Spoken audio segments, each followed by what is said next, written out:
Hello students, good evening to all of you. कैसे हैं आप सभी लोग? तो आज का अपना लेक्चर नंबर 15 जो कि रिकॉर्डेड फॉर्म में है, हम लोग स्टार्ट करने जा रहे हैं। तो lecture number 15 based on the topic mole concept. और लेक्चर स्टार्ट करने से पहले एक beautiful poem, beautiful inspirational line के साथ ये सुनते हैं। ओके? कदम मिलाकर चलना होगा, कदम मिलाकर चलना होगा। बाधाएं आती है आए, घृणय प्रलय की घोर घटाए, पांवों के नीचे अंगारे, सर पर बरसे यदि ज्वालाएं, निज हाथों से हंसते हंसते आग लगाकर चलना होगा, कदम मिलाकर चलना होगा। बाधाएं आती है आए, घृणय प्रलय की घोर घटाएं, पांवों के नीचे अंगारे, सर पर बरसे यदि ज्वालाएं, निज हाथों से हंसते हंसते आग लगाकर चलना होगा, कदम मिलाकर हास्य रुदन में, तूफानों में। ये शब्दावली पर ध्यान दीजिए। हास्य रुदन में, तूफानों में, अमर असंख्यक बलिदानों में, उद्यानों में, वीरानों में, अपमानों में, सम्मानों में, उन्नत मस्तक, उभरा सीना, पीड़ाओं में पलना होगा, कदम मिलाकर चलना होगा। अंधियारे में, उजियारे में, अंधकार में, कलकछार में, बीच धार में, घोर घड़ा में, भूत प्यार में, क्षणिक जीत में, दीर्घहार में, जीवन के शत शत आकर्षक अरमानों को दलना होगा, कदम मिलाकर चलना होगा। तो कैसी लगी आपको ये पोयम? अब बढ़ते हैं अपने लेक्चर नंबर 15 की तरफ। और आज के अपने लेक्चर नंबर 15 की तरफ आगे बढ़ने से पहले मैं कुछ चीजें आपको बताना चाहूंगा। जैसा कि आप लोगों ने सुना होगा, 13 सितंबर को नीट का एग्जाम हुआ था अपना, और आप सभी 11th क्लास के बच्चों के लिए भी मोल कॉन्सेप्ट से रिलेटेड कैसे क्वेश्चंस आए और क्वेश्चन पेपर का एनालिसिस क्या है, तो वो मैं आपके साथ शेयर करना चाहूंगा। तो चलिए देखते हैं। नीट 2020, ये जो हम लोग क्वेश्चंस यूज करेंगे यहां पर आज के लेक्चर में, ये क्वेश्चन पेपर E2 कोड है और अंखा E2 अंखा। ओके? और यहां पर हम लोग जो क्वेश्चंस की एनालिसिस करेंगे तो वो एनसीईआरटी रेफरेंस के साथ किस पेज नंबर से कौन सा क्वेश्चन उठाया गया, इसके साथ पूरा एनालिसिस करेंगे। तो क्योंकि आप सभी 11th क्लास में हैं और आप सबने मोल कॉन्सेप्ट पढ़ा है, तो मोल कॉन्सेप्ट के मैं 3 क्वेश्चंस आपके सामने ला रहा हूं। तो मोल कॉन्सेप्ट के टोटल 3 क्वेश्चंस हैं जो कि हम लोगों ने जितना अभी तक पढ़ा है उतने से ही सॉल्व हो जाएगा। ओके? तो आप समझ ही सकते हैं, जितने भी नीट की तैयारी करने वाले अपने स्टूडेंट्स हैं वो ये जान सकते हैं, वो ये समझ सकते हैं कि पहले ही चैप्टर कितना इंपॉर्टेंट है और कितने बेसिक से सवाल नीट 2020 में पूछे गए, जो कि मेरे बिना बताए, मेरे बिना सॉल्व किए आप लोग खुद सॉल्व कर सकते हैं। तो चलिए देखते हैं। तो सबसे पहले तो पेपर की एनालिसिस थोड़ी सी कर ली जाए। तो number of questions from NCERT से टोटल नीट में क्वेश्चंस जो आए हैं वो हैं 17 क्वेश्चंस। इसका प्रूफ अगर आप यहां तो सिर्फ 3 क्वेश्चंस ही हैं, अदरवाइज पूरे 45 क्वेश्चंस का जो पीडीएफ जनरेट किया है, जो सॉल्यूशन मैंने बनाया है, उसमें मैंने पेज नंबर तक लिख रखा है कि एनसीईआरटी के किस वॉल्यूम से, किस पेज नंबर से ये सवाल उठाया गया है। ओके? तो फिजिकल केमिस्ट्री कितनी इंपॉर्टेंट रही नीट 2020 में? तो फिजिकल केमिस्ट्री में 15 क्वेश्चन आए हैं, ऑर्गेनिक केमिस्ट्री से 13 क्वेश्चंस आए हैं, और इनऑर्गेनिक केमिस्ट्री का इस बार थोड़ा वेटेज ज्यादा रहा, इनऑर्गेनिक केमिस्ट्री से 17 क्वेश्चन आए। इसका मतलब ये बिल्कुल नहीं है कि नेक्स्ट ईयर भी ऐसा ही रिपीट होगा, या उसके नेक्स्ट ईयर जब आप नीट का एग्जाम दे रहे होंगे तब भी ऐसा ही कुछ होगा। ये चेंज होता रहेगा, कभी फिजिकल ज्यादा आएगी, कभी ऑर्गेनिक ज्यादा आएगी, कभी इनऑर्गेनिक ज्यादा आएगी। हाँ, लेकिन इससे अपने को एक सीख जरूर मिलती है कि इनऑर्गेनिक, जिसपे हम बहुत कम ध्यान देते हैं, वो भी देखिए इस बार कितना इंपॉर्टेंट रहा। तो इक्वल डिवाइडेशन होना चाहिए, इक्वल डिस्ट्रीब्यूशन होना चाहिए हर सब्जेक्ट में भी, और सब्जेक्ट केमिस्ट्री के अंदर फिजिकल, ऑर्गेनिक और इनऑर्गेनिक में भी। तीनों ही सेक्शन उतने ही इंपॉर्टेंट हैं जितना कि कोई एक। ओके? तो ज्यादातर बच्चे फिजिकल को लाइक करते हैं क्योंकि इसमें न्यूमेरिकल टाइप का होता है। जेई वाले स्टूडेंट ज्यादातर फिजिकल को लाइक करते हैं, नीट वाले फिजिकल को भी लाइक करते हैं, ऑर्गेनिक को भी लाइक करते हैं, लेकिन इनऑर्गेनिक के प्रति इंटरेस्ट सबका कम रहता है। तो ये इंटरेस्ट आपको बना के रखना है, क्योंकि ये आपका सिलेक्शन बहुत अच्छे रैंक से कराएगा। ओके, तो 11th क्लास कितनी इंपॉर्टेंट रही, 11th क्लास कितनी इंपॉर्टेंट रही हमारे इस नीट के पेपर के लिए, तो 11th क्लास से 23 क्वेश्चंस आए। आप सोच लीजिए कि मोर देन 50%, यानी लगभग 50%, और अगर आप बहुत माइन्यूट में जाएंगे तो भी आप कह सकते हैं कि 50% से तो ज्यादा ही है। और 12th से 22 क्वेश्चंस पूछे गए। तो देखिए 11th से भी अच्छा खासा पोर्शन लिया गया और 12th से भी अच्छा खासा पोर्शन लिया गया। तो 11th में भी हर चैप्टर को टच किया गया और 12th में भी हर चैप्टर को टच किया गया। और 11th क्लास कितनी इंपॉर्टेंट है आपको अब ये सब समझ में आ गया होगा। ओके, चलिए जेई वाले बच्चों के लिए भी इसी तरीके का, जेई एडवांस का जिस दिन पेपर होगा उसके नेक्स्ट डे इसी तरीके का एनालिसिस करेंगे। ओके, क्वेश्चन पेपर एनालिसिस, तो ये मैंने जो बताया आपको E2 कोड था, उसके अकॉर्डिंग फिजिकल केमिस्ट्री में कौन कौन से क्वेश्चन के नंबर्स हैं, क्वेश्चन नंबर 4, 5, 7, ये सारी चीजें, ऑर्गेनिक एंड इनऑर्गेनिक। ओके, आगे बढ़ते हैं। ये है वो क्वेश्चन नंबर 7, जो कि मोल कॉन्सेप्ट का सिंपल सा सवाल है। आप सॉल्व करोगे तो आंसर आपको ऐसे ही मिल जाएगा। और इस तरीके के क्वेश्चन देखिए आपको क्लास में भी लगवा रखे हैं मैंने। तो ये which one of the following has maximum number of atoms, किसमें सबसे ज्यादा एटम हैं, जरा ढूंढिए जल्दी से, सोचिए कैसे करेंगे, जल्दी से सोचना है। 1 ग्राम सिल्वर, तो 1 ग्राम सिल्वर में अगर हम मोल निकालेंगे तो 1/108 आएगा, मोल है ना। अच्छा, इनटू Na कर देंगे तो एटम आ जाएगा। ठीक है, यहां पर आते हैं 1 ग्राम मैग्नीशियम, तो 1/24 एटॉमिक मास भी देखिए गिवन है, 1/24 1/108 into Na, 1/24 into Na, 1/32 into Na, ये आया मॉलिक्यूल। लेकिन अपने को निकालना है एटम, तो इंटू 2 और करना पड़ेगा, एटॉमिसिटी, यानी कि ये हो गया 1/16 है ना, 1/16 इंटू Na, और ये हो गया 1/7 इंटू Na। तो देखिए इसमें पेन चलाने की जरूरत ही नहीं है, अपने को साफ साफ समझ में आ रहा है, डेनोमिनेटर जितना छोटा होगा नंबर ऑफ एटम्स उतने ही ज्यादा होंगे। यानी कौन सा आंसर मिल गया अपने को, ऑप्शन नंबर डी। तो ये ऑप्शन नंबर डी हमारा करेक्ट हो गया, सबसे ज्यादा नंबर ऑफ एटम्स इसी में है। ओके, आई होप आप सबको अच्छे से समझ में आ गया होगा ये क्वेश्चन नंबर 7। आगे बढ़ा जाए, चलिए नेक्स्ट आते हैं, अगले क्वेश्चन में आते हैं। अगला क्वेश्चन E2 कोड के अकॉर्डिंग क्वेश्चन नंबर 11 था। इस क्वेश्चन में थोड़ा सा प्रॉब्लम आपको हो सकता है, मे बी पॉसिबल, क्योंकि अभी 11th की स्टार्टिंग है। तो ये क्वेश्चन क्योंकि गैसियस स्टेट का भी और ये क्वेश्चन मोल कॉन्सेप्ट का भी है। ओके, तो कॉन्सेप्ट तो वही है, चलिए जरा पढ़ते हैं question.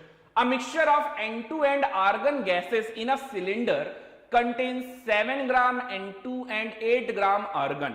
If the total pressure of the mixture of gases in the cylinder is 27 bar, ये जो टोटल प्रेशर दिया हुआ है, total pressure of the mixture is 27 bar. Okay, the partial pressure of, यहां पर थोड़ा सा मिस्टेक हो गया, the partial pressure of N2, the partial pressure of N2, okay, ये लिख लेंगे, the partial pressure of N2 is, the partial pressure of N2 is, ये पूछा गया अपने से। एटॉमिक मास नाइट्रोजन का कितना है 14 और आर्गन का कितना है 40। अपने को ढूंढना है इसका करेक्ट ऑप्शन। तो देखिए यहां पर एक फॉर्मूला होता है, किसी का भी अगर आपको पार्शियल प्रेशर निकालना है, जैसे मुझे नाइट्रोजन का पार्शियल प्रेशर निकालना है, तो नाइट्रोजन का पार्शियल प्रेशर हम कैसे निकालेंगे, mole fraction of N2 into P total. ये फॉर्मूला थोड़ा सा याद कर लीजिए, मोल फ्रैक्शन मैंने आपको बताया भी था, ये फॉर्मूला कैसे डिराइव होता है ये मैं आपको गैसियस स्टेट में बता दूंगा। ये सवाल फिर यहां क्यों कराया जा रहा है, क्योंकि मोल फ्रैक्शन और टोटल प्रेशर और पार्शियल प्रेशर पे है, तो कोई बहुत बड़ी चीज नहीं है। इस सवाल को यहां पर भी कराया जा सकता है, यहां पर भी समझा जा सकता है, मोल कॉन्सेप्ट में भी गिना जाएगा। ओके, तो मोल फ्रैक्शन आप N2 का निकाल लीजिए, टोटल प्रेशर 27 बार आपको दिया हुआ है, पार्शियल प्रेशर ऑफ N2 आ जाएगा। अब मुझे निकालने हैं मोल फ्रैक्शन, तो मैं निकाल लूं पहले मोल्स ऑफ N2। तो N2 के मोल्स कितने हैं, N2 के मोल्स 7 ग्राम दिया है अपॉन 28, 28 कीजिएगा, 14 नहीं, नाइट्रोजन का एटॉमिक मास 14 होता है, N2 कितना हो जाएगा 28, तो 7 4 जा 28, देखिए कैलकुलेशन भी सिंपल है 1/4। इसी तरीके से मोल्स ऑफ आर्गन निकाल लीजिए, तो मोल्स ऑफ आर्गन जब आप निकालेंगे तो वो देखिए कितने ग्राम है 8 डिवाइडेड बाय 40, ये मोनो एटॉमिक गैस है तो 40 है ना, तो ये कितना हो जाएगा 1/5। 1/5 को आप 0.2 कह सकते हैं और 1/4 को आप 0.25 कह सकते हैं। अब आपका मोल फ्रैक्शन ऑफ N2 आ जाएगा या नहीं आ जाएगा, तो मोल फ्रैक्शन ऑफ N2 क्या आ जाएगा, N2 के moles 0.25 divided by total moles, तो टोटल मोल्स कितने हैं 0.20 प्लस 0.25 कितना हो गया 0.45, ठीक है। तो ये 25/45 को आप कैसे लिख सकते हैं 5/9, ओके, ये 5/9 आ गया। तो पार्शियल प्रेशर ऑफ N2 क्या आ जाएगा, ये mole fraction 5/9 into total pressure कितना है 27, तो 9 3 जा 27, 5 3 जा 15, ये देखिए बिल्कुल सिंपल तरीके से कैलकुलेशन हो रही है और ये अपना आंसर आ गया 15 बार। सो 15 bar is our answer, okay. समझ में आया सभी को, यहां तक कोई डाउट, सिंपल सवाल है ना। मोल कॉन्सेप्ट से ही देखिए 3 सवाल आ गए, तो 12 नंबर तो ऐसे ही हो गए अपने, ओके। चलिए अगले क्वेश्चन पे आते हैं। अगला क्वेश्चन क्या है भाई, अगला क्वेश्चन भी बिल्कुल सिंपल है। देखिए इलेक्ट्रॉन प्रोटॉन न्यूट्रॉन निकालने के लिए बोल रहा है, तो ल्यूटियम एक एलिमेंट है जिसका एटॉमिक नंबर दे रखा है 71 और मास नंबर दे रखा है 175। 175 is the mass number, okay.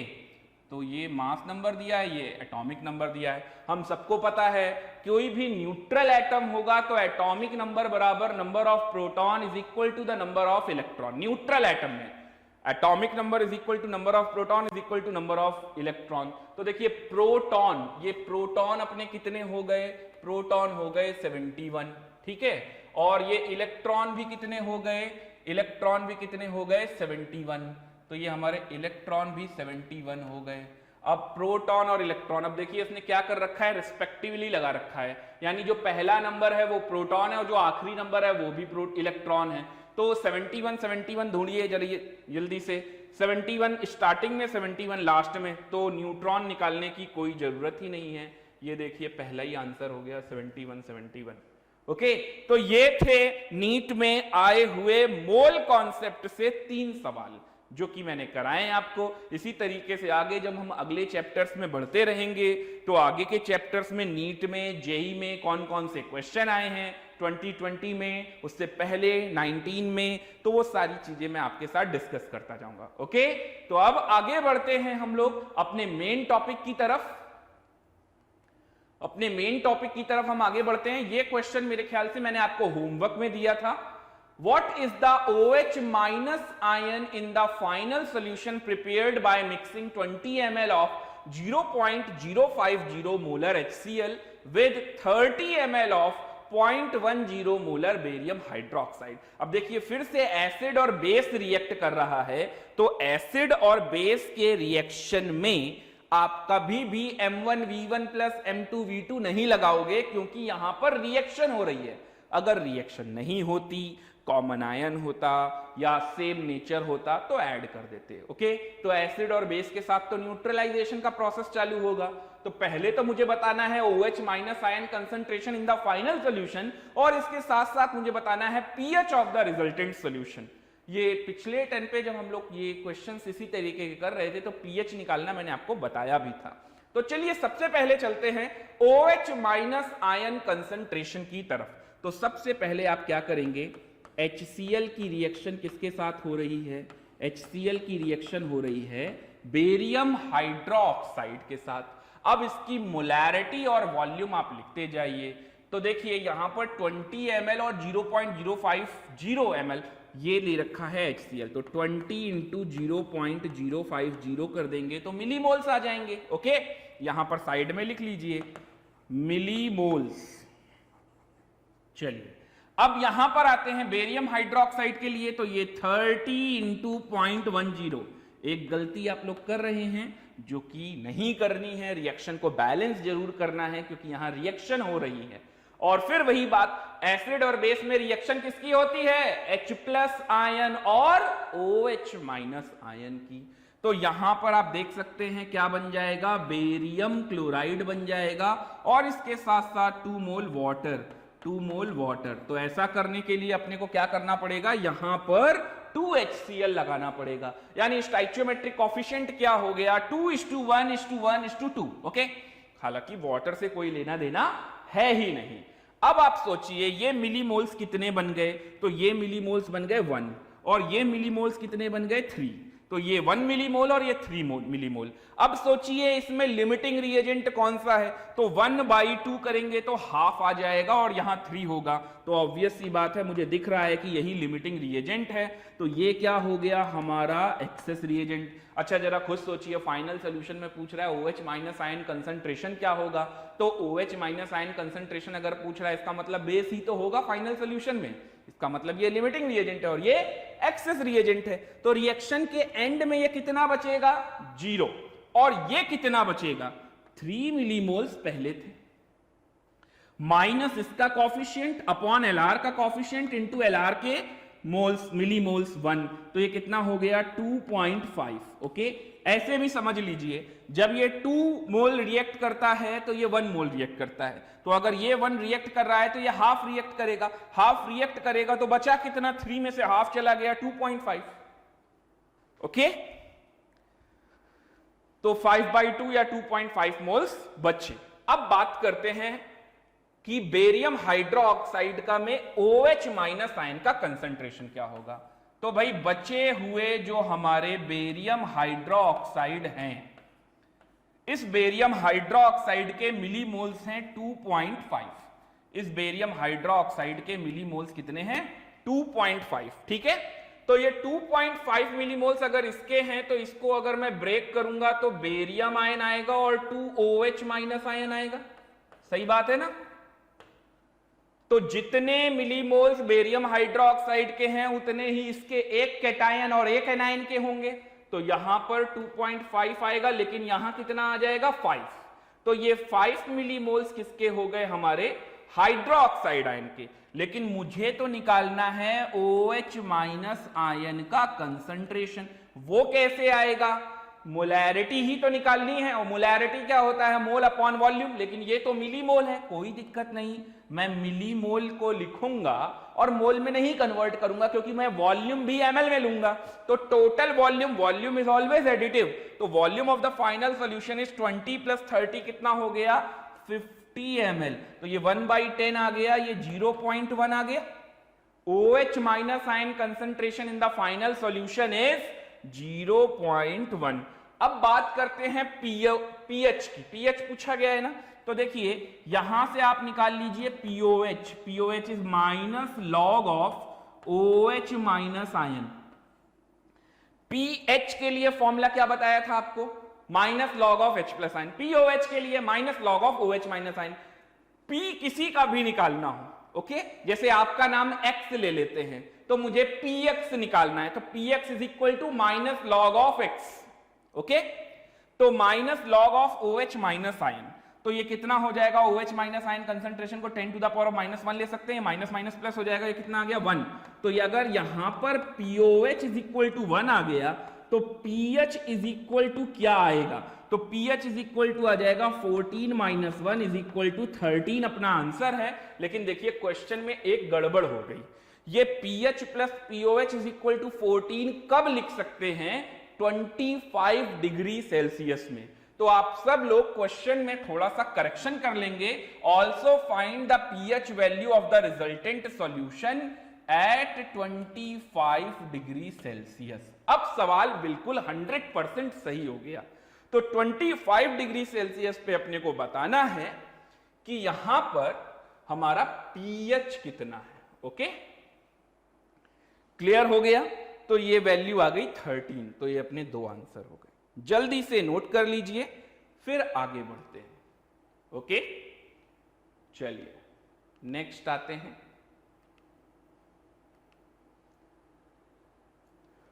ये केस नंबर 4 यहां से जो मुझे कराना था, तो केस नंबर 4 पे बात करते हैं। केस नंबर 4 क्या है? मिक्सिंग ऑफ 2 और मोर सॉल्ट्स हैविंग कॉमन आयन। अब 2 या 2 से ज्यादा सॉल्ट के बारे में बात कर रहे हैं जिसमें कि कॉमन आयन भी होना चाहिए, ठीक है। तो कॉमन आयन होगा तो उससे क्या पूछ सकता है? टोटल मिक्सचर में पर्टिकुलर किसी आयन का कंसंट्रेशन क्या होगा। चलिए सवाल देखते हैं, सवाल से ज्यादा समझ में आता है। तो क्वेश्चन क्या है? 300 ml of 0.2 molar NaCl solution, 500 ml of 0.3 molar MgCl2 solution, 800 ml of 0.3 molar AlCl3 solution, साथ में उसमें 2 लीटर पानी भी डाल दिया। अब पूछा जा रहा है determine the concentration of chloride ion in the final solution. अच्छा, यहां टेम्परेचर लिखने की कोई जरूरत नहीं, टेम्परेचर की जरूरत सिर्फ वहां पड़ रही थी जहां हमसे pH POH पूछा जा रहा था, क्योंकि वहां अपने को रिलेशन यूज करना था pH plus POH is equal to 14 होता है। Okay, that's it. तो चलिए यहां पर हम लोग सॉल्व करते हैं। इस क्वेश्चन को जल्दी से सॉल्व करना है और कम स्पेस लेते हुए सॉल्व करना है। मतलब आपको जब आप एग्जाम में जब आप रफ पेज देखोगे, रफ वर्क के लिए जगह देखोगे तो बहुत छोटी सी होती है, तो पूरा लंबा चौड़ा एक पेज का सॉल्यूशन नहीं तैयार करना है आपको, बहुत सिंपल तरीके से इसको एक्सप्लेन करना है। तो सिंपल तरीके से एक्सप्लेन इसको कैसे किया जा सकता है उस बात को समझिए। सबसे पहले आप यहां पर NaCl लिख लीजिए। NaCl की मोलैरिटी और वॉल्यूम जो दिया हुआ है उसको आप यहां पर मल्टीप्लाई में ले आइए, तो ये आ गए आपके NaCl के मिलीमोल्स। कितने आ गए NaCl के मिलीमोल्स? 60। ओके, 60 मिलीमोल्स आ गए। अब इसी तरीके से आप आ जाइए MgCl2 पे। तो MgCl2 के मिलीमोल्स कितने हो गए भाई? MgCl2 में 500 इंटू 0.3, तो ये कितना बन गया? 15 है ना, 5 3 जा 15, 150 बन गया ये। Okay, MgCl2। इसी तरीके से आ जाइए AlCl3 में। तो AlCl3 में, तो AlCl3 के मिलीमोल्स कितने हो गए? 800। AlCl3 के मिलीमोल्स कितने हो गए? 800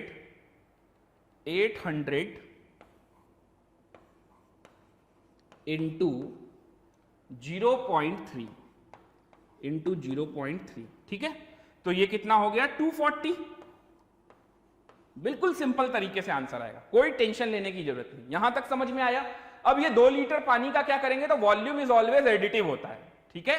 तो वॉल्यूम अगर हमेशा एडिटिव होता है तो V में जाकर ये 2000 ml और ऐड कर देंगे। चलिए अब यहां से समझिए, मुझे निकालना है क्लोराइड आयन कंसंट्रेशन। तो जो NaCl के मिलीमोल्स होंगे वही एक Na+ और एक Cl- के होंगे। तो अगर इसके 60 मिलीमोल्स हैं तो इसके भी कितने मिलीमोल्स हो गए? 60। ठीक इसी तरीके से MgCl2 में Mg2+ प्लस 2Cl-, तो यहां MgCl2 के अगर 150 है तो क्लोराइड आयन के कितने हो जाएंगे? 300, क्योंकि डबल हो जाएंगे, 2 क्लोराइड आयन आ रहा है, ठीक है। ठीक इसी तरीके से AlCl3 वाले से आ जाते हैं। तो Al3+ प्लस 3Cl-, तो यहां पर अगर 240 है तो यहां कितना हो जाएगा? 240 इंटू 3, 240 इंटू 3, ओके, 720 बन जाएगा। ये 720 बन जाएगा। ओके, यहां तक क्लियर हुआ या नहीं? यहां तक अगर कोई डाउट हो तो जल्दी से पूछ लो। अब मुझे निकालना है टोटल क्लोराइड आयन। तो भाई टोटल क्लोराइड आयन के कंसंट्रेशन के लिए अपन क्या करेंगे? टोटल मोल्स या टोटल मिलीमोल लिख देते हैं। हम लोगों ने मिलीमोल ही तो निकाला है। Total millimoles divided by total volume, लेकिन अब की बार वॉल्यूम किस में रखेंगे? ml में, क्योंकि ये मिलीमोल है। तो टोटल मिलीमोल्स कितने हो गए? 60 plus 300 plus 720, 60 plus 300 plus 720 divided by अब टोटल वॉल्यूम। तो 300, 500, 800 और 800 कितना हो गया? 1600, 1600 और 2000, तो 1600 प्लस 2000, तो ये कितना हो गया? 3600। ये देखिए ना, सीधा 2000 हो गया ना। ओके, ये सॉल्व कर लीजिए, आपका आंसर आ जाएगा। तो जल्दी से इसको सॉल्व कीजिए और बताइए मुझे आंसर कितना आ रहा है। 800, 300 और 500, ठीक है। तो 5 3 8 8 16, 16 और 10 26 और 10 3600। तो ये कितना बना आपका, जल्दी से बताइए मुझे। ये 1000 बन गया, 1080 डिवाइडेड बाय 3600। ओके, तो ये हो गया क्लोराइड आयन का फाइनल कंसंट्रेशन।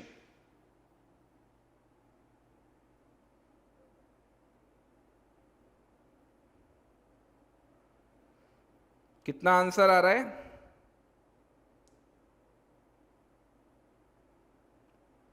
आंसर कितना बन रहा है? 0.3 बन रहा होगा मेरे ख्याल से। चेक कर लीजिएगा आप लोग। ओके,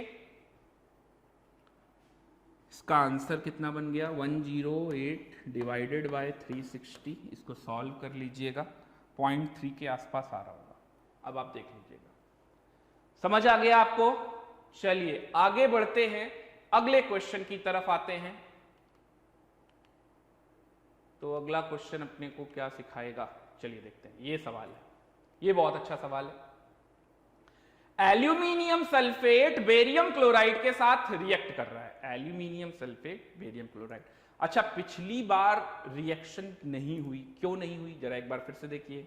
क्योंकि पिछली बार कॉमन आयन आ रहा था। कॉमन आयन है ना, देखिए क्लोराइड क्लोराइड क्लोराइड।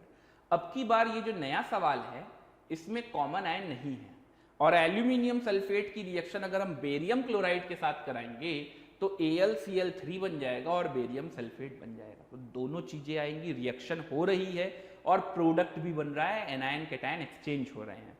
तो ऐसे में आप total millimoles upon total volume नहीं लगा सकते। अच्छा, आपसे पूछा क्या गया है? The concentration of chloride ion in the solution. Okay, चलिए सॉल्व करते हैं इस क्वेश्चन को। तो कैसे सॉल्व करेंगे इस क्वेश्चन को? हम दो मेथड से सॉल्व करेंगे। पहला मेथड है वही लिमिटिंग रिएजेंट वाला कंसेप्ट। ओके, तो चलिए लिमिटिंग रिएजेंट वाला कंसेप्ट हम यूज करते हैं। तो एल्यूमिनियम सल्फेट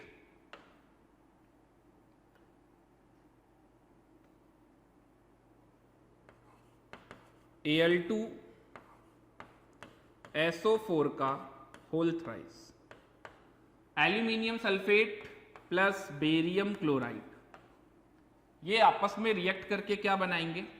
ये आपस में रिएक्ट करके बना रहे हैं AlCl3 और साथ में बनेगा बेरियम सल्फेट। ठीक है, चलिए रिएक्शन को बैलेंस कीजिए जल्दी से। तो 2Al मुझे यहां पर दिख रहे हैं, तो यहां 2 मोल लगा लेता हूं, 2AlCl3 हो जाएगा। अच्छा, Cl कितने हो गए? 6, और बेरियम कितने, सल्फेट कितने दिख रहे हैं? 3। तो 3 यहां लगा लीजिए, इस हिसाब से 3BaCl2, और ये हो गई रिएक्शन बैलेंस। ओके, अब क्या क्या लिया गया है वो देख लीजिए। तो 20 × 0.2, ये क्या है? Aluminium sulphate. 20 × 0.2, तो ये कितना बन गया? 4। ये कितना बन गया? 4 मिलीमोल, है ना? क्या है ये हम लिख रहे हैं मिलीमोल्स। ओके, 4 मिलीमोल्स यहां बन गए। और दूसरे में कितना लिया गया है? 20 × 6.6, तो ये 66 का होल ट्वाइस, ये कितना हो जाएगा? 132। ओके, तो ये रिएक्शन है।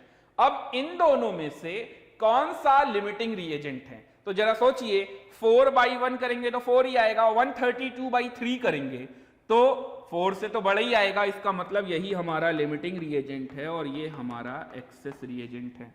तो रिएक्शन के एंड पे ये क्या हो गया? खत्म हो गया।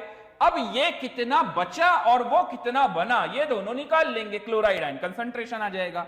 तो ये कितना बचा? 132 - 3 डिवाइडेड बाय 1 इंटू 4, तो 12 लेस कर देना है, तो कितना बच गया? 120 मिलीमोल। 120, ठीक है ना? 120 मिलीमोल किसके बच गए? हमारे बेरियम क्लोराइड के left, ER, access reagent left. अब चलिए यहां से बना लेते हैं हम लोग AlCl3 कितना फॉर्म हुआ। तो AlCl3 कितना फॉर्म हुआ, इसका कॉफिशिएंट अपॉन Lr का कॉफिशिएंट इंटू Lr के मोल्स, तो 8। वैसे भी समझ में आ रहा है 1:2 का स्टोइचियोमेट्रिक कॉफिशिएंट है। अगर ये 4 मोल रिएक्ट कर गया होगा तो ये 8 मोल बन गया होगा। अब आते हैं क्लोराइड आयन कंसंट्रेशन के लिए। तो देखिए क्लोराइड आयन कंसंट्रेशन मैं कैसे निकाल रहा हूं। वही तरीका जो मैंने आपको अभी सिखाया था, बेरियम क्लोराइड जाएगा barium ion plus 2Cl minus. Okay, तो यहां पर 120 मिलीमोल्स अगर हैं तो इसके कितने हो जाएंगे 240, ये 240 मिलीमोल्स और ये 120 ही रहेगा, हालांकि इससे अपने को क्या लेना देना बेरियम आयन से 240 मिलीमोल्स।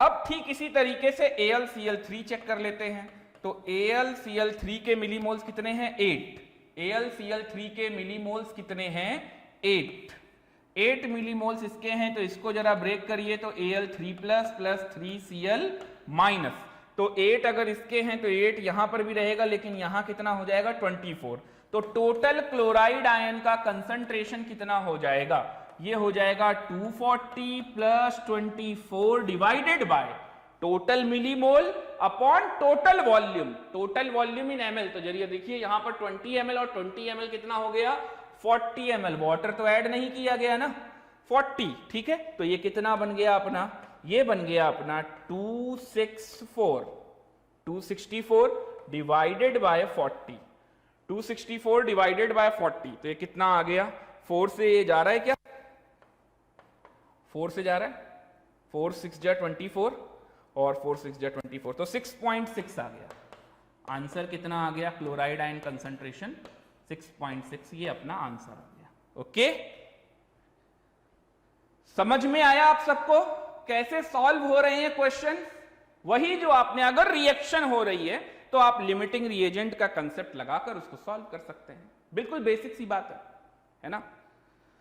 बट इस सवाल को सॉल्व करने के लिए, पहले वाले सवाल में तो ऐसे ही करना था क्योंकि जोड़ना था सब, इस सवाल को सॉल्व करने के लिए ये जो हमारा मेथड 1 है ये एक सही अप्रोच नहीं है, क्योंकि ये एक बेसिक मेथड है। अपने को जल्दी आंसर लाना है तो ये मेथड कहीं से भी अच्छा नहीं है। मेथड सही है, आंसर भी सही है, लेकिन ये लेंथी सॉल्यूशन हो गया, ये थोड़ा सा बेवकूफी भरा सॉल्यूशन हो गया, जो कि मैंने आपको मेथड 1 में करके दिखाया। स्कूल लेवल पे आप ऐसा काम कर सकते हैं, लेकिन सोचिए अगर आपको OMR फिल करना है और आप इतना लंबा सॉल्यूशन लिखोगे और फिर फिल करोगे इतनी देर में, तो बहुत सारे सवाल और भी हो सकते हैं। तो इस सवाल को जल्दी कैसे किया जाएगा, इस बात को सीखेंगे मेथड नंबर 2 में। तो मेथड नंबर 2 अब मैं आपको समझाने जा रहा हूं, सेम इसी सवाल को हम मेथड नंबर 2 से डिस्कस करने जा रहे हैं। ओके, तो देखिए इसमें प्रॉब्लम ये थी कि आपने लिमिटिंग रिएजेंट का कंसेप्ट लिखा, रिएक्शन बैलेंस की और उसी तरीके से करके आए।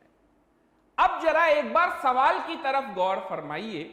सवाल में क्या पूछा गया है, 20 ml of 0.2 molar aluminium sulfate is mixed with 20 ml of 6.6 molar barium chloride.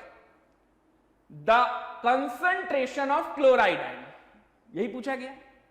आपने बोला कि एल्यूमिनियम सल्फेट बेरियम क्लोराइड के साथ रिएक्ट करेगा तो AlCl3 बनाएगा, तो बेरियम क्लोराइड के बचे हुए मिलीमोल्स प्लस AlCl3 के बने हुए मिलीमोल्स दोनों को ऐड कर देंगे डिवाइडेड बाय टोटल वॉल्यूम। बिल्कुल सही बात है, लेकिन जब क्लोराइड आयन सिर्फ बेरियम क्लोराइड में है तो मैं रिएक्शन ही क्यों कराऊं?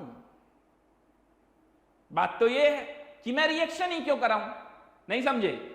देखो 6.6 मोलर 20 ml है, तो जरा मेथड 2 में आ जाते हैं। अपने पास यहां पर एल्यूमिनियम सल्फेट कितना दिया हुआ है, पहले आप डेटा लिखो फिर मैं आपको अच्छे से और बताता हूं कि क्या दिया हुआ है। Aluminium sulphate Al2SO4 whole thrice, और साथ में अपने पास क्या है बेरियम क्लोराइड, तो बेरियम क्लोराइड 6.6 मोलर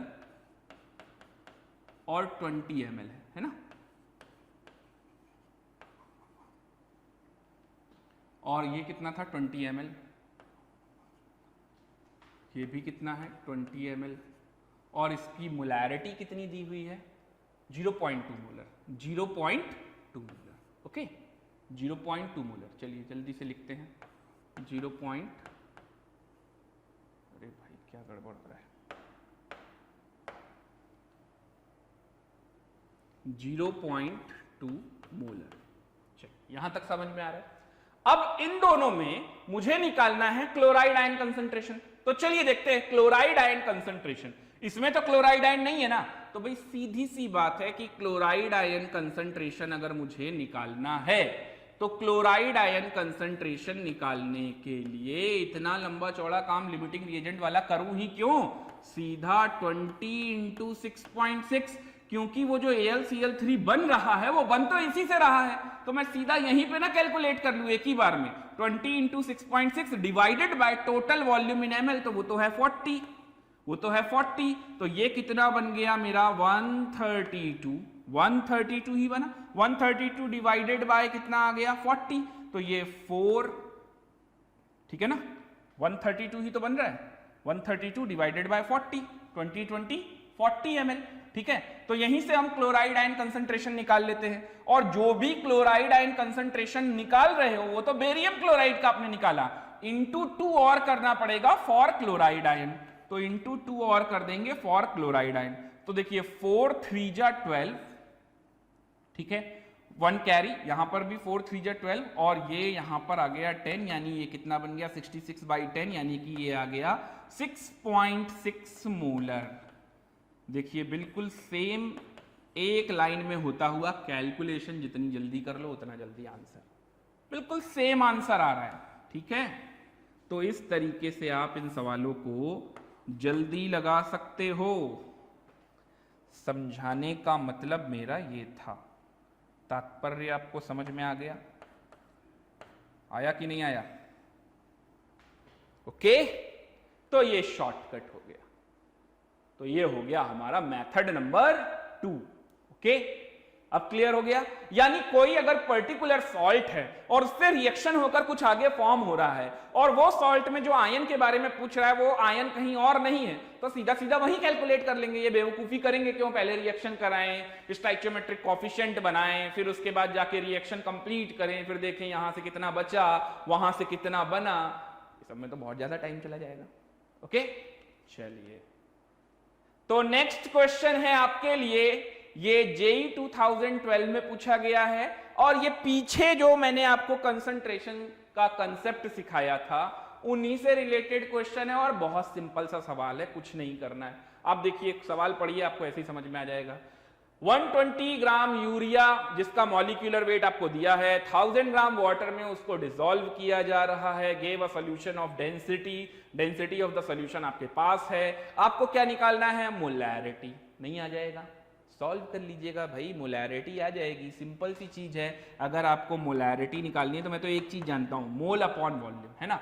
सॉल्यूट कौन है 120, तो 120 डिवाइडेड बाय 60, ये हो गए 2 मोल्स, है ना, divided mole upon volume, volume of the solution in litre, तो वॉल्यूम ऑफ द सॉल्यूशन कितना है, तो मेरे पास तो वॉल्यूम ऑफ द सॉल्यूशन भाई नहीं है, तो अगर नहीं है वॉल्यूम ऑफ द सॉल्यूशन तो volume of the solution density की मदद से बना लेंगे। सॉल्यूट का मास कितना है 120, सॉल्वेंट का कितना है 1000, तो ये कितना हो गया बताइए, 1120, ठीक है, 1120 ग्राम हो गया। अब वॉल्यूम बराबर मास अपॉन डेंसिटी होता है कि नहीं होता है, तो मास अपॉन डेंसिटी, तो अपॉन जो डेंसिटी होगा वो इधर आ जाएगा 1.15। ओके, अब ये जो मास आया है, ये जो वॉल्यूम आया है, ये तो ml में आया है, तो अगर ये ml में आया है तो इसको लीटर में लाने के लिए 1000 से डिवाइड कर देंगे तो वॉल्यूम भी लीटर में आ जाएगा, बस सॉल्व हो गया। अब देखिए आपको यहां पर क्या करना है, इस क्वेश्चन में आपको सिंपल सा क्या बचा, ये बचा 2 डिवाइडेड बाय 1120, और साथ में क्या आया यहाँ पर 1000 का मल्टीप्लाई अगर आप कर देंगे तो ये आ जाएगा 1150। इसको सॉल्व कर लीजिए, आंसर आ जाएगा। आई थिंक ये 2.05 आंसर आएगा, इसको एक बार आप चेक भी कर लीजिएगा कैलकुलेशन में। ओके, 2.05। तो ये कुछ क्वेश्चन मैं आपको होमवर्क में लिए देना चाहता था, तो एक मैंने सॉल्व करा दिया, आगे के आप नोट करिएगा और घर पे सॉल्व कीजिएगा, जिसमें डाउट आए बताइएगा। ओके, लाइव जिस दिन हो क्लास उस दिन भी बता सकते हैं, उससे पहले भी आप मुझसे क्वेश्चन पूछ सकते हैं, व्हाट्सएप के थ्रू, फोन कॉल के थ्रू, मैसेज के थ्रू, किसी भी तरीके से, जो मेथड आपको सूटेबल लगे, कन्वीनियंट हो। ओके, चलिए आगे चलते हैं, अगले क्वेश्चन पे आते हैं। ये क्वेश्चन भी जेईई 2012 में आया है, ये सिंपल सवाल है, ये भी आप सॉल्व कीजिएगा, आपको समझ में आ जाएगा। देखिए 29.2% बाय मास दिया हुआ है HCl का सॉल्यूशन, उसकी डेंसिटी भी दी हुई है। तो आपको फॉर्मूला बताया था, मोलैरिटी बराबर percentage into D by 10 upon molar mass, percentage into D into 10 upon molar mass, उससे आप मोलैरिटी निकाल सकते हैं। HCl का मोलर मास नहीं भी देता तो भी आपको मालूम ही है। The volume of the stock solution required to prepare, एक HCl का स्टॉक सोल्यूशन है जिसका परसेंटेज डेंसिटी आपको दे रखी है। आपसे कह रहा है कितना वॉल्यूम चाहिए स्टॉक सोल्यूशन का, जिससे इसका है ना, जिससे कि क्या प्रिपेयर कर सके 200 ml of solution of 0.4 molar. तो आपको क्या करना है, ये 0.4 मोलर और ये 200 ml हो गया है ना, सेम सब्सटेंस है HCl, तो ये एक आप ले लो M1, इसको ले लो V1, M1 V1 बराबर, अब अगर इसी के बराबर करना है तो M2 V2 के बराबर कर देंगे, तो आपको V2 निकालना है volume of the stock solution, और M2 आपका आ जाएगा percentage into D into 10 upon molar mass से। तो इस क्वेश्चन को भी आप सॉल्व कीजिएगा और बताइएगा मुझे क्या आंसर आ रहा है। ओके, तो ये आपका, ये भी मैं क्वेश्चन होमवर्क में कर देता हूं। इस क्वेश्चन को आप ये क्वेश्चन सॉल्व कीजिएगा। कुछ ये सिंपल सवाल हैं जो जेई में आए हुए प्रीवियस ईयर क्वेश्चन हैं। नीट के भी क्वेश्चंस आएंगे, जैसे नीट का तो आज आपको 3 क्वेश्चन स्टार्टिंग का ही करा दिया मैंने, तो होमवर्क में ये क्वेश्चन है। ओके, चलिए अगले क्वेश्चन पे आते हैं। अब कुछ आप होमवर्क ही लिख लो सीधा, ये कॉम्प्रीहेंशन है पूरा, इसको पढ़ लीजिएगा। हालांकि कॉम्प्रीहेंशन वाले सवालों में जो कथा लिखी होती है, इस कथा से कुछ होता नहीं है, ठीक है। क्वेश्चन आपको सॉल्व वैसे ही करना होता है, बस थोड़े बहुत वेरिएबल्स के बारे में आपको आइडिया पड़ जाता है कि हाँ ये होता है। अब मोलैरिटी लिखा है, मोलैलिटी लिखा है, आपको मालूम नहीं है क्या मोलैरिटी और मोलैलिटी क्या होता है। तो चलिए अगले पे आते हैं, सीधा सवाल पे आते हैं। ये पूरा कॉम्प्रीहेंशन है, ठीक है। कहीं से कुछ ना समझ में आए तो एक बार देख लीजिएगा, ये सब फॉर्मूले वॉर्मूले मैं आपको बता चुका हूं कैसे क्या आता है। चलिए आगे बताता हूं, तो सीधा आते हैं सवाल पे। तो ये रहा आपका क्वेश्चन, ये क्वेश्चन भी आपका होमवर्क में है, आपको ये सब सॉल्व करके मेरे को बताना है क्वेश्चन का आंसर क्या आ रहा है। ओके, जब आप एक बार सॉल्व करोगे तब मैं आपको आंसर बताऊंगा।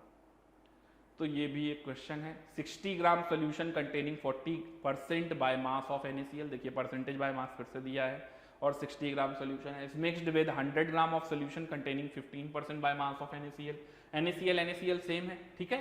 Determine the mass percentage of sodium chloride in the final solution. हो पाएगा, पहले कुछ परसेंटेज दिया हुआ है, 60 ग्राम ले रखा हुआ है NaCl, फिर 100 ग्राम सोल्यूशन कंटेनिंग, 100 ग्राम के सोल्यूशन में कितना है 15% बाय मास। अब ये परसेंटेज का मतलब आप समझते हो ना क्या होता है।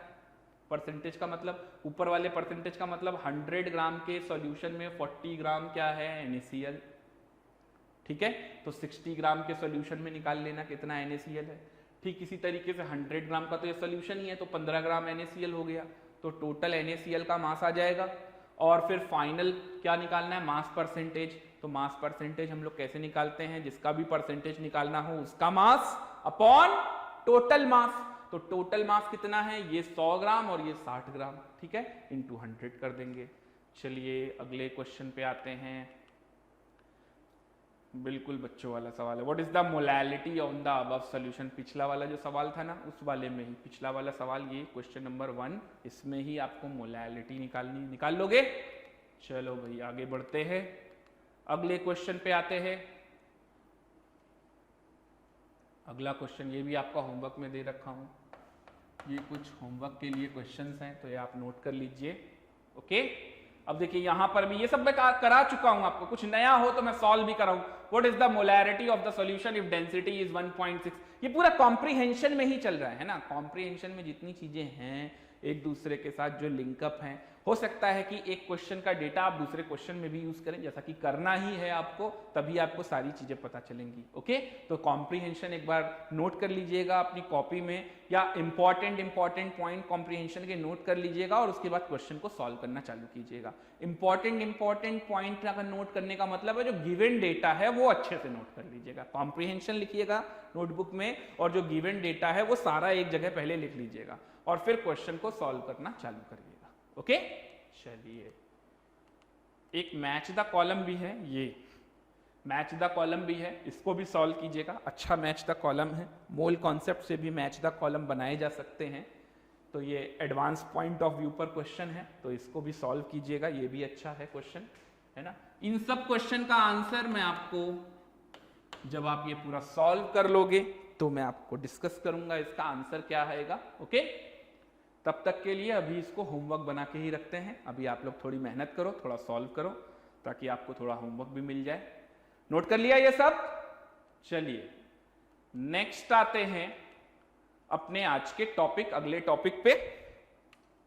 टाइप 16 बहुत ही ब्यूटीफुल कॉन्सेप्ट है, पीओएसी। पहले ये मैंने कॉन्सेप्ट सीरीज के लिए रखा हुआ था ये टॉपिक, लेकिन मोल पढ़ते पढ़ते आप लोग भी बोर हो गए और पढ़ाते पढ़ाते मैं भी अब बोर हो रहा हूं, तो मैं अब जल्दी से इसको खत्म करना चाहूंगा पूरा, है ना। तो ये मोल कॉन्सेप्ट पे अपना पीओएसी एक बहुत ही गोल्डन कॉन्सेप्ट है, और ये कॉन्सेप्ट नहीं भी पढ़ोगे तो भी चल जाएगा, बट ये कॉन्सेप्ट ब्यूटीफुल इसलिए है क्योंकि कई सारे लंबे लंबे क्वेश्चंस को ये चुटकियों में सॉल्व करता है। तो ये एक ही सवाल को कई मेथड से सॉल्व करने में से एक ये भी मेथड हो सकता है, ये भी एक तरीका है क्वेश्चंस को सॉल्व करने का। लेकिन इसके कुछ पॉइंट्स हैं, कुछ फीचर्स हैं जिनके बारे में आपको बहुत अच्छे से मालूम होना चाहिए कि आखिर पीओएसी लगाना कहां होता है। ऐसा नहीं हर जगह लगा देंगे, है ना, इसकी भी अपनी लिमिटेशंस हैं। देखिए किसी भी चीज को अगर आप पढ़ रहे हैं तो ये बहुत ज्यादा इंपॉर्टेंट है कि उसका ड्रॉबैक क्या है, उसका लिमिटेशन क्या है, वो कहां पर लगाना है ये बहुतों को पता है, कहां पर नहीं लगाना है ये बहुत कम लोगों को पता होता है। तो ज्यादातर लोग कुछ सीख लेते हैं तो क्या करते हैं, वो हर जगह लगाने लगते हैं और फिर सोचते हैं कि यार ये बन नहीं रहा, फिर ये मेथड गलत है। तो मेथड वेथड सब सही है, बस आपको ये पता होना चाहिए कौन सी चीज कहां नहीं लगती है, तो आपको कोई भी प्रॉब्लम नहीं होने वाली। तो पीओएसी कंसेप्ट क्या है? Principal of atomic conservation, POAC, principal of atomic conservation. ये सब बातें हम लोग जानते भी हैं कि एटम किसी भी केमिकल रिएक्शन में हमेशा क्या रहते हैं, एटम्स कंजर्व रहते हैं, वो कहीं हटने वाले तो है नहीं, क्योंकि एटम को डिस्ट्रॉय तो आप कर नहीं सकते। तो जरा एक बार जल्दी से एक नजर मार लेते हैं। The principle of conservation of mass expressed in the concept of atomic theory means the conservation of atom. Conservation of mass से ही कंजर्वेशन ऑफ एटम के बारे में बात की जा रही है। If atoms are conserved then the moles of atom shall also be conserved. Okay, this is also known as the principle of atomic conservation. अब होता क्या है ये तो समझ में आ गया, फुल फॉर्म क्या है, लेकिन कहां लगाना है, कहां नहीं लगाना है और कैसे लगाना है, जो कि सबसे ज्यादा इंपॉर्टेंट है। एक एक करके हर पॉइंट को मैं डिस्कस करूंगा। तो चलिए देखते हैं अगले पॉइंट पे, फीचर्स ऑफ पीओएसी। हेडिंग डाल दीजिएगा features of POAC, features of POAC. ये पिछला वाला नोट कर लिया है ना आप लोगों ने? पूरा नोट कर लीजिए जल्दी से, ठीक है। ये वाला पॉइंट तो नोट कर लिया। चलिए अगले पे आते हैं हम लोग। तो नेक्स्ट फीचर्स ऑफ पीओएसी। तो फीचर्स ऑफ पीओएसी में पहला है, POAC is helpful for solving those problem in which either reaction is difficult to balance और इम्पॉसिबल टू बैलेंस। सबसे अच्छी बात तो यही है, मोल कॉन्सेप्ट में एक एक सवाल को 4-4 मेथड से लगाया जा सकता है। ओके, पहला यूनिटरी मेथड, दूसरा मोल कॉन्सेप्ट वाला मेथड, तीसरा पीओएसी हो सकता है, चौथा ग्राम इक्विवेलेंट कंसेप्ट हो सकता है। तो ये 4-4 मेथड से क्वेश्चनों को सॉल्व किया जा सकता है। लास्ट के जो 2 मेथड हैं, पीओएसी और ग्राम इक्विवेलेंट, इनकी सबसे अच्छी ब्यूटी ही यही है कि रिएक्शन को कभी बैलेंस नहीं करना होता। और पीओएसी तो इतना अच्छा है कि कभी अगर रिएक्शन, कुछ सवाल ही ऐसे होते हैं जिनमें रिएक्शन ही नहीं होती है, जिनमें रिएक्शन ढूंढ ही नहीं सकते हैं, तो ऐसे सवाल भी सिर्फ और सिर्फ पीओएसी से ही सॉल्व होते हैं। तो अभी हम लोग ऐसे क्वेश्चंस को भी देखेंगे जो सवाल सिर्फ और सिर्फ पीओएसी से सॉल्व होते हैं, उनके बारे में भी हम बात करेंगे। ओके, तो POAC is helpful for solving those problem in which reaction is either difficult to balance और इम्पॉसिबल टू बैलेंस। क्लियर है?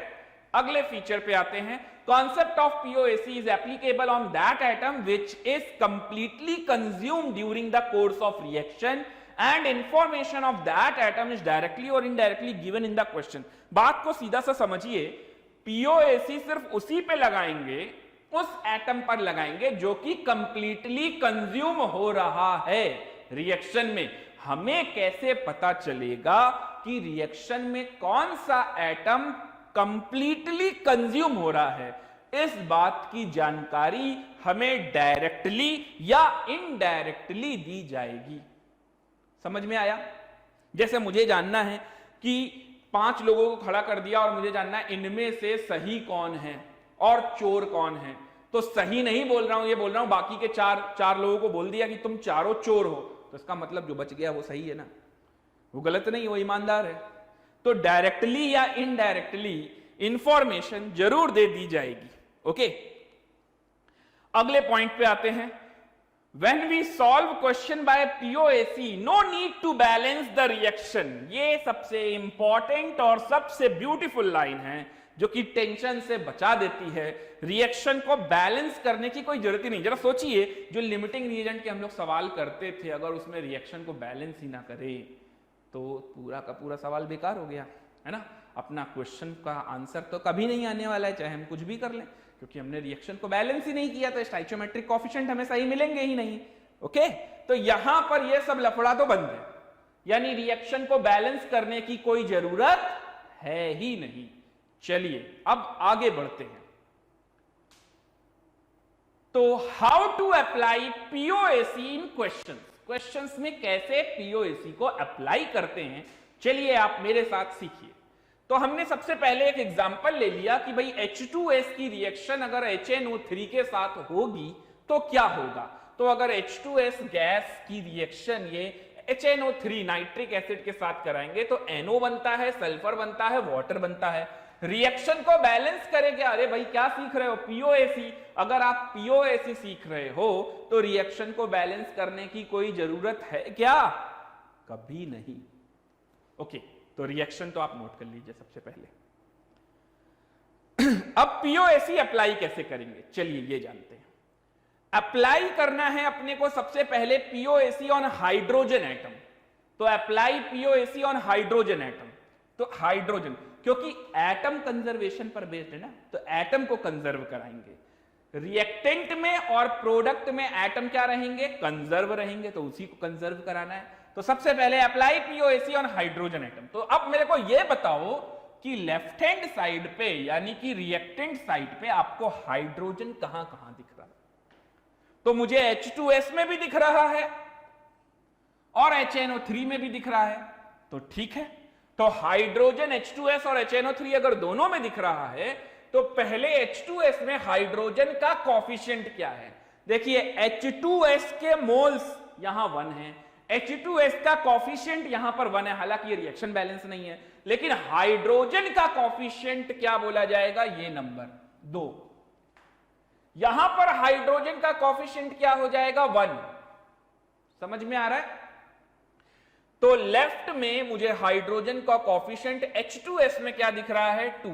अब ये बताइए क्या यहां पर हाइड्रोजन लिखा है? नहीं। यहां हाइड्रोजन किस फॉर्म में है? यहां पर हाइड्रोजन H2S फॉर्म में है, तो इसका coefficient 2 into moles of H2S। और हाइड्रोजन कहां दिखा? HNO3 में +1 coefficient into moles of HNO3, moles of HNO3, okay, is equal to. अब यहां पर देखिए हाइड्रोजन कहां पर है? NO में नहीं, सल्फर में नहीं, वाटर में है, तो 2 इंटू मोल्स ऑफ वाटर। तो ये आपकी बन गई इक्वेशन। अब आप सोचो अगर इसमें से किसी एक का डेटा दिया जाएगा, जैसे मान लो वाटर का मोल्स पता है या मास पता है, तो इसका और इसका फॉर्मेट में एक इक्वेशन बन गई। ऐसे ही नीचे भी बनाते चले जाएंगे अभी। तो अपने को जरूर अगर कोई एक पर्टिकुलर एलिमेंट कंप्लीटली कंज्यूम हो रहा होगा तो अपने को 2 इक्वेशन 2 अननोन टाइप का मिल जाएगा और हम उसको सॉल्व कर लेंगे। ओके, तो इंपॉर्टेंट कंसेप्ट है। चलिए सल्फर में लगा के देखते हैं। यहां पर सल्फर का कोफिशिएंट कितना है? 1। तो 1 इंटू, और सल्फर किस फॉर्म में है? Moles of H2S। ओके, यहां सल्फर नहीं है। यहां पर सल्फर कहां पर है? यहां पर सल्फर एक ही जगह है, 1 into moles of sulphur. Okay, समझ में आ रहा है आपको? चलिए अप्लाई करते हैं पीओएसी ऑन नाइट्रोजन। अच्छा, यहां पर मैंने मान लिया कि सारे hydrogen, sulphur, nitrogen, oxygen all are completely convert, सारे के सारे कंप्लीटली कन्वर्ट हो रहे हैं, तभी हम सब पर पीओएसी लगाकर देख रहे हैं, क्योंकि ये एक एग्जांपल में आपको समझाना है। क्वेश्चन जब आएंगे तो किसी एक या दो पे पर्टिकुलरली आपको पीओएसी लगाना होगा, क्योंकि जो कंप्लीटली कन्वर्ट हो रहा होगा उसी पर आप पीओएसी लगा सकते हैं। ओके, क्लियर हुआ?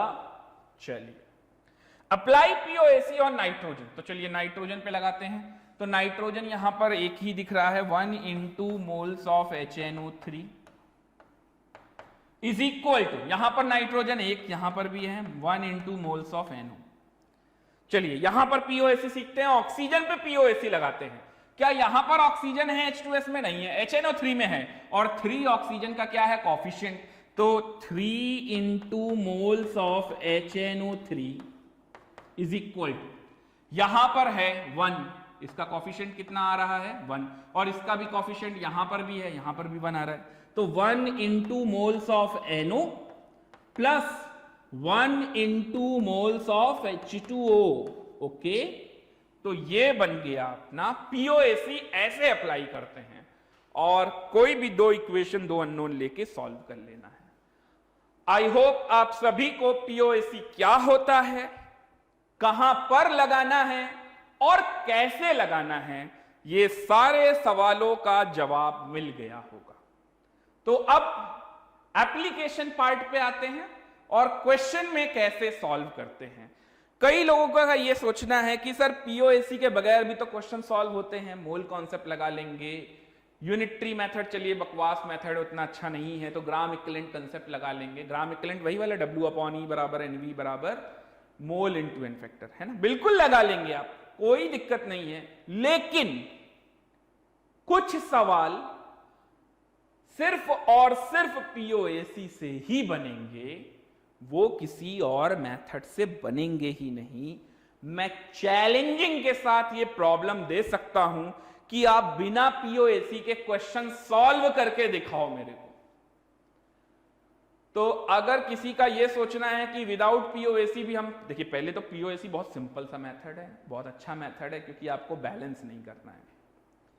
दूसरी बात कि पीओएसी क्यों पढ़ें, तो भाई कुछ सवाल ही ऐसे होते हैं जो पीओएसी से ही सॉल्व होते हैं, अदरवाइज सवाल मैं दूंगा आप कहोगे सवाल ही गलत है। ये तो सवाल गलत है क्योंकि इसमें डेटा इनकम्प्लीट है, लेकिन पीओएसी से सॉल्व करोगे वो सॉल्व हो जाएगा। ऐसे सवाल कौन से होते हैं, चलिए देखिए, जैसे ये 33.65 ग्राम ऑफ HCl है ना, is treated with a series of reagent, कई सारे रिएजेंट के साथ रिएक्शन करता गया, so as to convert all of its hydrogen. देखिए आ गई ना बात, डायरेक्टली और इनडायरेक्टली सारा का सारा हाइड्रोजन कन्वर्ट हो रहा है, किसमें? Na2Zn3 होल ट्वाइस Cl4 का होल 4, ये एक कॉम्प्लेक्स है। अब मोलर मास चलिए इसका मैंने दे भी दिया आपको, 1725 इसका मोलर मास है। Calculate the mass of product form. अब आप सोचो इस सवाल को बिना पीओएसी के कोई करके दिखाए तो मैं मान जाऊं, यह सवाल बिना पीओएसी के होगा ही नहीं। इवन जिसको पीओएसी का कंसेप्ट पता नहीं होगा वो कह देगा सवाल ही गलत है, सवाल ये इनकम्प्लीट है, जबकि ये कंप्लीट सवाल है और इसका आंसर भी आएगा। तो कैसे लगाएंगे पीओएसी और किस पर लगाएंगे पीओएसी? तो अपने को ये तो समझ में आ गया कि अपने को पीओएसी किस पे लगानी है, अपने को पीओएसी लगानी है हाइड्रोजन पे। तो देखिए HCl is converted into series of reagent, series of reagent से कन्वर्ट होता हुआ, सीरीज ऑफ रिएजेंट से कन्वर्ट होता हुआ हमारा HCl कहां पर पहुंच गया? हमारा HCl सीरीज ऑफ रिएजेंट से होता हुआ जो कंपाउंड है वो है Na2Zn3Pt। ये अभी आपको जब कोऑर्डिनेशन कंपाउंड पढ़ाऊंगा क्लास 12th में तब आपको ये सब बातें समझ में आएंगी। इस तरीके के भी कंपाउंड होते हैं और कैसे होते हैं वो। इसमें आ गया इसका मोलर मास, मॉलिक्यूलर वेट 1725 दे रखा है, तो इसमें आ गया। तो अब अपने को क्या करना है, अप्लाई करना है पीओएसी ऑन हाइड्रोजन। तो हाइड्रोजन का coefficient 1 into moles of HCl is equal to, यहां पर हाइड्रोजन का कॉफिशिएंट कितना है बता सकते हैं आप लोग कितना होगा? देखिए 3 हाइड्रोजन ये NH3 में होल ट्वाइस, तो 3 2 जा 6 और ये बाहर भी होल 4 लगा है, तो 6 4 जा 24 और तो कहीं नहीं है ना, तो 24 इंटू मोल्स ऑफ, मैं इसको कंपाउंड लिख देता हूं भाई, उतना लंबा नहीं लिखना है, समझ गए मेरी बात? तो अब देखिए ये हाइड्रो HCl के मोल्स कितने आ जाएंगे, 3.65 डिवाइडेड बाय 36.5, तो ये कितना हो गया 0.1 is equal to 24 into moles of compound. Okay, तो आप इसको सॉल्व कर लेते हैं। ये हमारा मोल्स ऑफ कंपाउंड कितना आ जाएगा, कंपाउंड का मतलब यही जो कॉम्प्लेक्स है ना, ये 1/10 है, तो ये 1/10 है तो 1/240 हो गया, ये तो मोल्स आ गए। और अगर मुझे मास निकालना होगा तो मास कैसे आएगा, मोलर मास से मल्टीप्लाई कर देंगे, तो 1725 डिवाइडेड बाय 240, ये लगा लो, सॉल्व कर लो, आंसर आ गया। अब बताइए मास आ रहा है कि नहीं आ रहा है? और ये सवाल सिर्फ और सिर्फ पीओएसी से ही सॉल्व होगा। ओके, नोट कर लीजिए, जल्दी से नोट कीजिए। क्लियर हुआ आपको? ये बात समझ में आई या नहीं आई? ठीक है, चलिए, तो ये आंसर आ जाएगा आपका। ठीक है, यही आंसर है, या इसको सॉल्व कर लीजिएगा तो इसके आगे का आंसर आ जाएगा। पीओएसी पर एक और सवाल, अब जो अगला सवाल आ रहा है ये आप मोल कॉन्सेप्ट से भी कर सकते हो, पीओएसी से भी कर सकते हो, ग्राम इक्विवेलेंट से भी कर सकते हो। तो ऐसा सवाल जो कई सारे मेथड से सॉल्व हो सकता है, उसमें भी पीओएसी लगाकर चेक करते हैं, देखते हैं कैसे सॉल्व करना है। ये क्वेश्चन तो क्लियर हुआ आपको? तो बहुत ही अच्छा कॉन्सेप्ट है, बहुत ही यूनिक टाइप का सवाल है जो कि सिर्फ पीओएसी से होगा। अगर किसी को पीओएसी आता है तो बहुत अच्छी बात है, और अगर नहीं आता है तो राम राम, फिर तो कुछ नहीं हो सकता। चलिए अगले सवाल पे आते हैं। तो नेक्स्ट क्वेश्चन है, बायो थोड़ा सा यूज कर लिया इस सवाल में मैंने, है ना। चलिए, हालांकि केमिस्ट्री में बायो का कोई रोल नहीं है, बायो मॉलिक्यूल्स में जरूर रोल है, बायो मॉलिक्यूल पूरा चैप्टर है। बाकी न्यूमेरिकल में बायो सिर्फ यूज किया गया है डेटा समझाने के लिए, और बाकी कुछ नहीं है।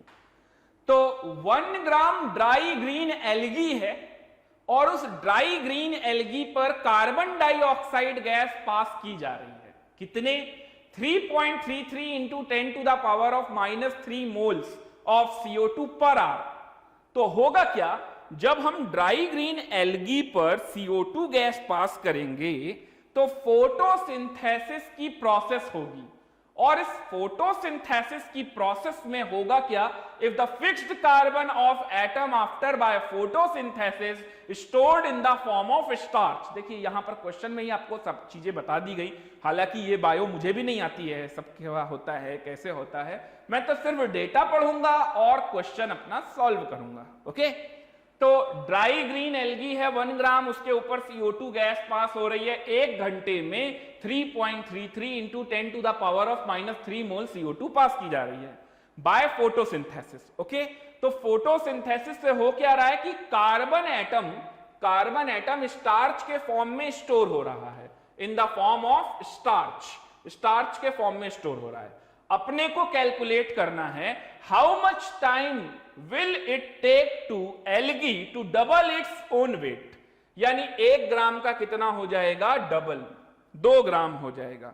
एल्गी को 1 ग्राम से 2 ग्राम होने के लिए कितना टाइम लगेगा? अच्छा सवाल है, तो सॉल्व करिए, बताइए कैसे सॉल्व करा जाएगा। और पीओएसी किस पे लगाएंगे, तो समझ में आ गया होगा आपको। अगर फोटोसिंथेसिस से fixed carbon atom after by photosynthesis stored in the form of starch, इसका मतलब अपने को पीओएसी अगर लगाना है तो किस पे लगाएंगे? कार्बन पे लगाएंगे। ओके, तो कैसे सॉल्व होगा? एक ड्राई ग्रीन एल्गी ले लेते हैं, तो ड्राई ग्रीन एल्गी पर कार्बन डाइऑक्साइड गैस पास करते हैं। ये रहा हमारा ड्राई ग्रीन एल्गी, और इस पे CO2 गैस पास करते हैं, तो आफ्टर बाय फोटोसिंथेसिस इसका मास कितना हो जाएगा? 2 ग्राम, डबल हो गया। तो ये डबल हो गया, इसका मतलब क्या हुआ? चलिए इस बात को समझते हैं। तो ये शुरुआत में यहां पर हमारे पास 1 ग्राम था। क्या था ये?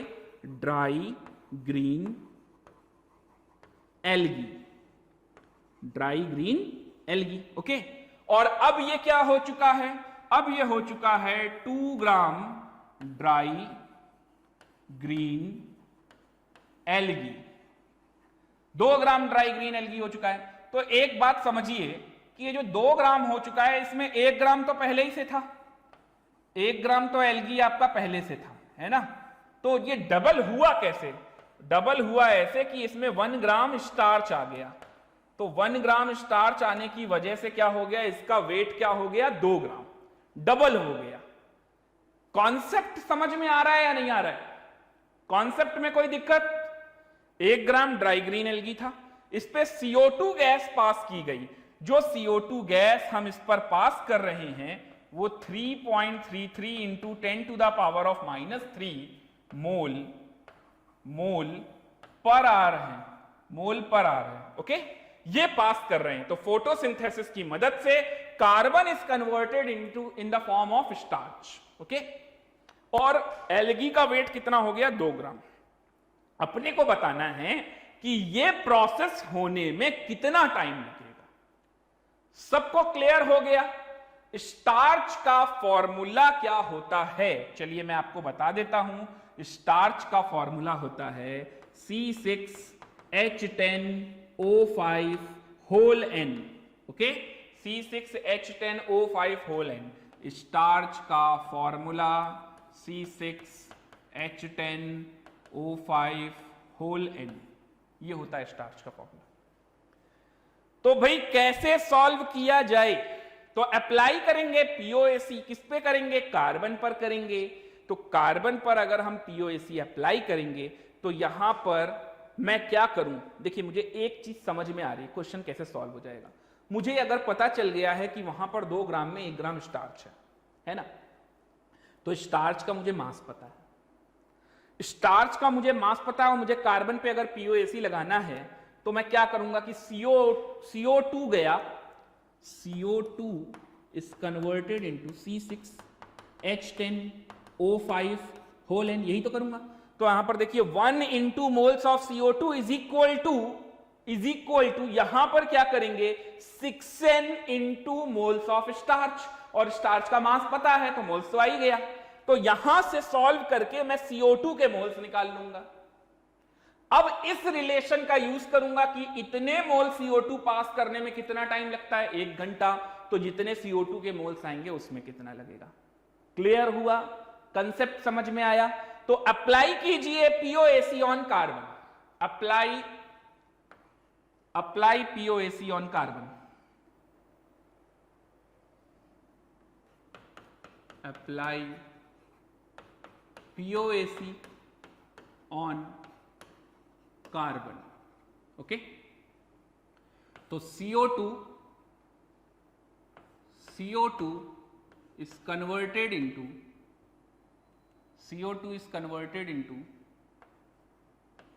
starch C6H10O5 whole N। ठीक है, तो 1 into moles of CO2 is equal to 6N into moles of starch। ठीक है, तो अब देखिए यहां पर आपको निकालना है मोल्स ऑफ स्टार्च। वो आपको पता चल जाएगा कैसे? 6N into 1 मास है अपॉन मोलर मास, तो 12 6 जा 72 और 10 82 और साथ में 80 कितना हो गया? 82 और 80 162। और 162n, 162n, ओके, 162n, ये आ गया इसका मोलर मास। तो n से तो n कैंसिल हो गया और यहां से आ गया n of CO2, n of CO2 कितना आया, n of CO2, moles of CO2 आ गया 6 डिवाइडेड बाय 162। इसको सॉल्व मत कीजिए, अभी रहने दीजिए। अब देखिए 3.33 into 10 to the power of -3 mole CO2 pass करने पर कितना टाइम लगता है, 1 आवर। तो सोचिए 6 डिवाइडेड बाय 162, इतना मोल अगर आप CO2 का पास करेंगे, इतना मोल अगर आप CO2 का पास करेंगे, इतना मोल अगर आप CO2 का पास करेंगे, है ना, इतना मोल अगर हम CO2 का पास करने लगेंगे तो क्या होने लगेगा, सोचिए।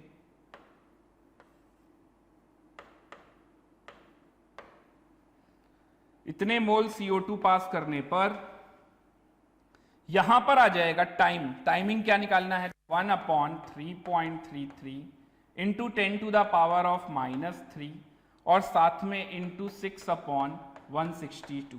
तो ये 10 टू द पावर ऑफ -3 ऊपर जाएगा तो ये बन जाएगा 6000 डिवाइडेड बाय 3.33 इंटू 162। ये आंसर अपना आ जाएगा आर में, ठीक है, ये आंसर अपना किस में आ जाएगा, आर में। तो ये हो गया अपना आंसर, ओके। इसको सॉल्व कर लीजिएगा, 11.11 या 11.12 आर आएगा आंसर। क्लियर है, समझ में आया आपको? तो इस तरीके से पीओएसी पर बेस्ड क्वेश्चन सॉल्व करते हैं। तो आज की क्लास को हम यहीं पर बाइंड अप करते हैं, यहीं पर फिनिश करते हैं। Okay, bye bye to all of you, good night, शुभ रात्रि, शब्बा खैर।